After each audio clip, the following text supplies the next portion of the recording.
Hey everybody, what's up? This is Mansplaining Mike podcast, and I'm Mansplaining Mike. This is my first ever podcast show, episode, whatever you want to call it.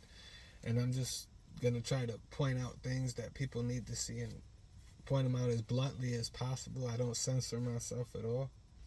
I don't think we should have to, especially not here in America. We have freedom of speech. Everyone's trying to take it away, including people like Ben Shapiro, who's supposed to be on the right.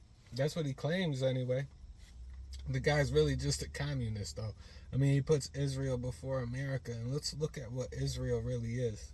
Israel is really just a welfare state. They send their kids to college off of our taxpayer dollars, and they get free health care off of our taxpayer dollars as well. And that's what Ben Shapiro is for. He doesn't want us to have free health care or anything like that, so he's not for communism in America. He's for America breaking their backs to pay for communism in Israel. That's not America first at all. I don't even see how that's right wing. That's not any right wing type of thing I ever heard is that we have to pay for everybody in Israel's health care while we abandon America. That's insane. But that's what we've been doing for a long time.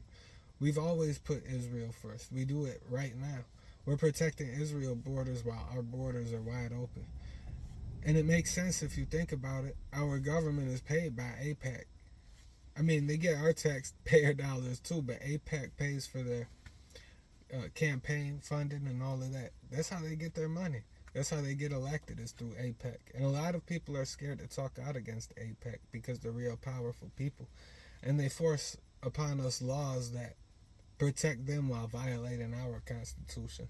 So it's an Israel first institution, just like Ben Shapiro is in the Daily Wire. And I mean, to be honest, you can't really be a fan of Zionism and pro Israel and still be America first or not be about communism. You can't be a capitalist and put Israel first. I mean, how would you be? You're basically saying that you want to make sure that these people are afforded things that even our country isn't afforded. People in our country don't get that stuff. And then they get free housing too. They just kick Palestinians out of their homes and then they go live off of the government, live off of our taxpayer dollars, and live off of the people who built that house is how it works. They just steal something and then get free government health care and they get free government schooling while we get the shaft. I mean, honestly, think about it. We have homeless veterans, but we somehow have the money to pay for Israeli college students and the Israelis to get medical care, where we got people dying of cancer and all of that without any type of medical care. We don't care about our own citizens, but we put Israel citizens on a pedestal. Like I said, we have a wide open border. It's being flooded by military aged men. Our government doesn't do anything about it but make excuses and send money to the Ukraine and Israel. And all of those people are related. I mean, they're one and the same. They're all controlled by the Khazarian mafia and the Rothschilds. The Rothschilds are the ones who purchased Israel. It was known as the Balfour Declaration. They made the purchase, and then somehow Hitler got control of it from the Rothschilds, like it was given to them from the Rothschilds.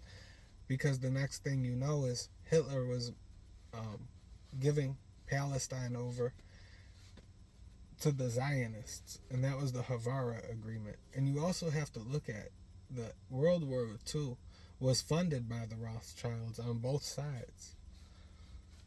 So that's what they do. They fund both sides of the wars and they write themselves into history as the victims, while the rest of us pay for them and feel sorry for them. So they get communism off of America's hard work. And they also have like uncontrolled power. Like they just go around starting wars and then we go and fight them for them. That's what they're expecting now. They're expecting us to keep funding them. They're expecting us to keep giving them weapons, and they're expecting us to keep vouching for them and having their back, fighting against the international courts and against the United Nations just to appease our supposed pals in Israel. I don't even know how we consider them pals. I mean, they've blown up the USS Liberty. They've killed American citizens. And then their Babylonian Talmud talks about how they should be able to enslave us all. I mean, honestly, the fact that we're paying for them to have these points of view that are so anti-America and anti-Christian is absolutely insane. And then we have our government, who's paid by APEC, going in and writing bills to stop any type of speech against Israel or anti-Semitic speech on campuses. First off, they're not the Semitic people. Not to the Middle East. They're Semitic to Europe, but they're not Semitic to the land that they're taking over and they're trying to commit a genocide in. They're not Semitic to there. They're not from there. None of that. They're Semitic to Europe. They're Ashkenazis. In the Bible, the biblical Jews were people from Judea. They weren't talking about people who were practicing a religion. Jews were just people from Judea. But the Israeli Zionists figured out a way to fit that into their agenda of genocide, to get people on their side, to make people feel sorry for them.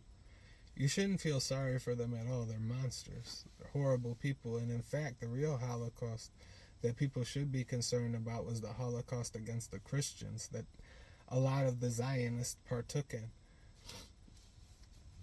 There was 20 million Christians murdered by the Bolsheviks, but all we ever hear about is the Holocaust against the Israelis. Why is that?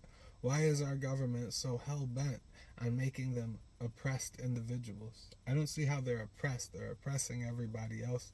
They own our media. They own everything. They control our government. They control our media. They control our finances. I mean, at some point, we have to decouple from Israel and make America free again. Honestly, we're taken over by Zionism in our country. And until people start waking up to it, we'll never be able to fight back. You can't fight back against something you don't see. So eventually somebody has to start pointing it out to you. I know there's a lot of people doing it, and I'm just one of them. But I hope my voice is loud enough to carry through and get through to some people. Because the atrocities that these people are committing are horrible. And they're doing it with our government's backing. Not our backing as individuals, but our government is doing it in our name. And all of us need to come together and tell them they need to stop. Because these are the same people who are going to want to come and take over our land too. It's not going to stop there. I recently saw Netanyahu put out a map of what he wanted to become Israel. Like he wanted Israel to become.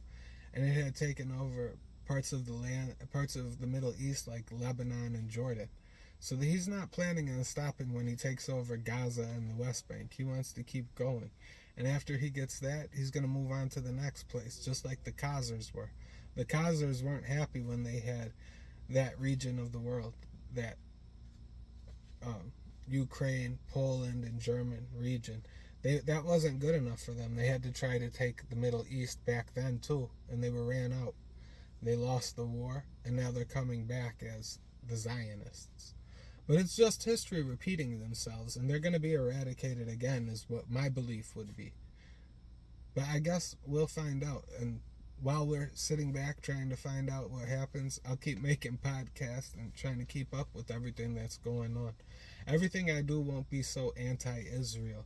It just was this time because that's what's going on in the world. And I'm half Palestinian, so I thought I owed it to my father to talk about it for my first video. But anyway, it was nice talking to everybody. I hope you guys liked the video. Like I said, it was my first one, so if you don't, stay tuned. Maybe eventually there'll be something you do like. But please like, comment, share. Try to get the message out here. All right, have a good one.